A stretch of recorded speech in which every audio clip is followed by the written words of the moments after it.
يا مساء الخير. عناوين المرحله كتيره قوي، بالونات الاختبار ماليه السما، وربنا يستر بقى ما تفرقعش في وشنا.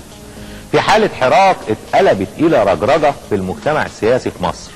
استنفار، تجميع وتعبئه، تكتيكات بتخلط الحابل بالنابل، وابو قرش على ابو قرشين.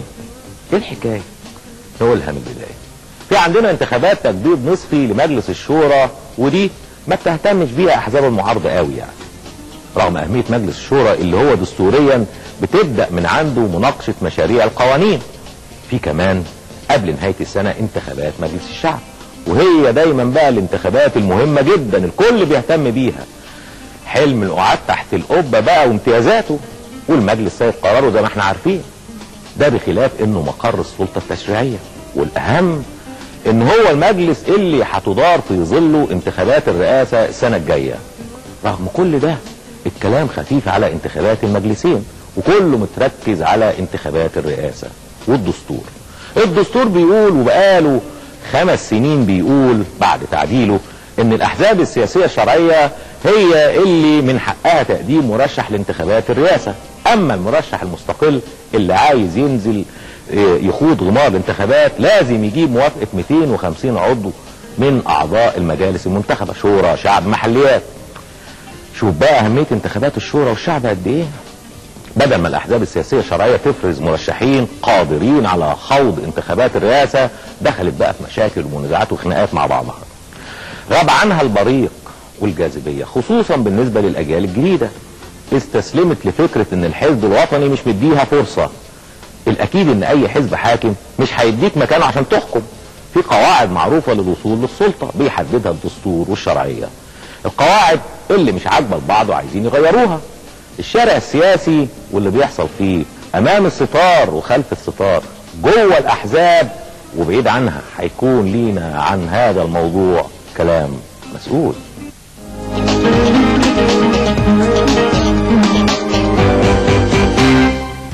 تبدو الحياة السياسية في مصر بعد سنوات من الحراك السياسي مشغولة بالإصلاح، والذي يأخذ مناح شتى. فأحزاب المعارضة بعد جهود بذلت لإصلاح البيت من الداخل تتجه الآن نحو استعدادات خوض انتخابات مجلسي الشعب والشورى للفوز بعدد أكبر من المقاعد، خصوصا في مجلس الشعب بعد أن تراجعت كثيرا في المجلس الحالي، وكذلك لترتيب أقصى استفادة ممكنة من قانون كوتة المرأة. تتجه أحزاب المعارضة أيضا إلى محاولات وضع أسس تنسيقية فيما بينها، في رغبة واضحة للإعلان عن نفسها ومواقفها وسط دعوات وصيحات كثيرة في المجتمع تتحدث عن هشاشتها وضعفها وانهزامها أمام الحزب الوطني الحاكم من جهة، وأمام قوى الشارع من جهة أخرى. تتحرك أحزاب معارضة تهدف من وجهة نظرها إلى تأكيد الطبيعة الجمهورية للنظام وإعادة التوازن بين السلطات وضمانة نزاهة الانتخابات العامة. وقد نهج قادة الأحزاب المعارضة بشكل صارم نحو استبعاد قوى غير شرعية حتى لا تأخذهم في فلكها من ناحية أو تعود بهم سنوات إلى الوراء من ناحية أخرى. كما أنهم رفضوا من البداية قوى أخرى تبدو متعالية عليهم وعلى الشارع السياسي بأكمله، مما قد ينسف الحد الأدنى من توافقهم على احترام الدستور القائم، حتى وإن كان العنوان هو الإصلاح الدستوري. حزب التجمع أحد أقدم الأحزاب السياسية المصرية منذ عودة الحياة الحزبية في نهاية السبعينات، مر بتجارب وتقلبات عدة، لكنه ظل محافظا على دوره، ومر كغيره من الأحزاب بصراعات على رئاسته، وقدم اجتهادات في تطوير برامجه ووسائله، لكن الحزب انحصرت عنه الأضواء في ظل عالم لم تعد فيه الاشتراكية جاذبة، لكن جهودا حثيثة يبذلها قادة الحزب لإعادة فعاليته في مناخ سياسي صعب فرضه الحراك الوطني ودعمته المنافسة الشرسة.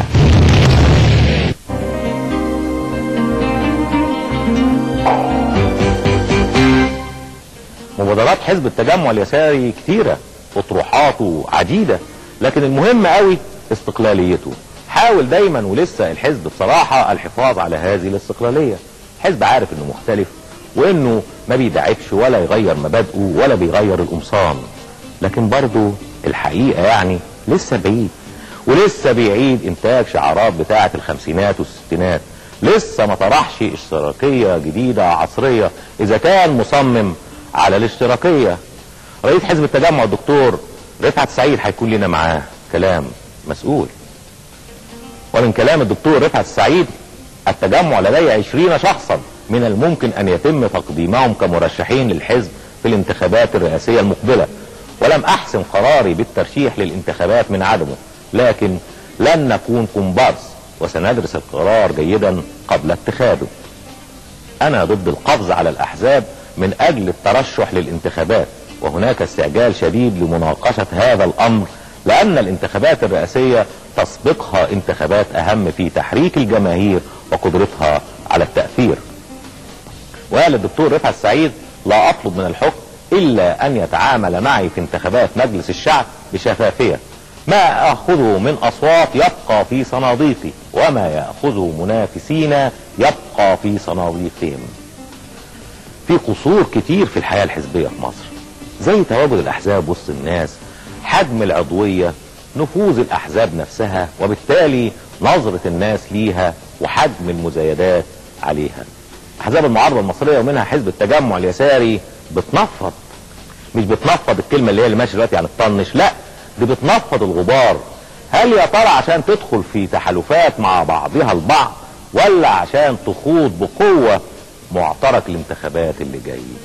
رئيس حزب التجمع الدكتور رفعت سعيد هيكون لنا معاه دلوقتي حالا كلام مسؤول.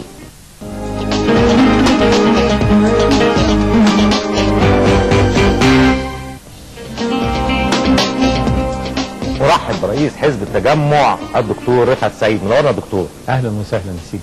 دكتور رفعت، التنسيق بين حزب التجمع وبعض احزاب المعارضه بيتم على مراحل ومن زمان يعني، بس لاحظنا في الفتره الاخيره اسراع بتكوين التحالف اللي تم ما بين التجمع مع الجبهه مع الوفد والناصري تحت لفت تغيير الدستور وتغيير بعض القوانين لضمان توسيع مساحه الحريات واجراء انتخابات نزيهه وهكذا. الاسراع ده كان ليه علاقه بنشاط الدكتور محمد البرادعي لما رجع مصر؟ يعني خفتوا البساط يتسحب من تحتيكوا ولا ايه؟ لا، هو اولا